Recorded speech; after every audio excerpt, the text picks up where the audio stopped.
აბა გოგოებო დაწერეთ ხო თემა ქალთა სახეები ვეფხის ტყაოსანში. აუ ვეგ მე დავწერე მასთან სამივეზე, თინათინზეც, ნესტანზეც და დარეჯანზეც. ყოჩა ხთეკლა, ნული ქულა. აუ რა მაგრა გაიდით მამას. ასე უყურადღებოთ რომ დამიწერთ იქაც გაგინოლდებათ და ჩაიჭრებით გამოცდაში. აუ ისე მას ამხელა რაღაცას შეგვასწავლდნენ, იქნება საერთოდ არ ხდება გამოცდაზე, ხა? თეკლა რისკიანი გოგოა მას, ისე ხდება სამბიცო ერთდროულად რომ ჯერ ვერცერთმა ვერ გაუგო. თია მას ქაჯეთის ციხის აღება რა იყო, ეგ როგორ დასრულდა, მოგვიყევით რა. თამთა მე მეკითხები მაგას შვილო, ეგ თქვენ უნდა გესწავლათ დღეს როგორც მახსოვს.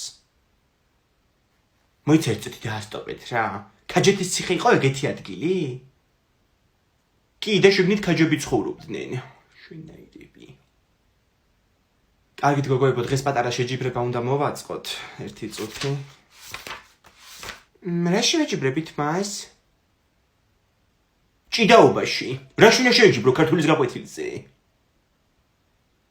ხო, კითხვებზე პასუხში ვეჯიბრებით გოგოებო. აქეთ იქნებიან თიკო და ანასტასია და აქეთ თამთა და თეკლა მეორე ჯგუფი. დავიწყოთ აბა. აუ მას მაინც ამათ მოაგებინეთ, არა და ჩვენც გიპასუხეთ შეკითხვებზე. კი, მიპასუხეთ თეკლა, 4 კითხვაზე. 20-დან 4-ზე. მას ანგარიში რო გაიმეოროთ თუ შეიძლება. 17-ით 4. ხედავ თეკლა, ბოროტსეს ძლია, კეთილმან არსება მისი გრძელია.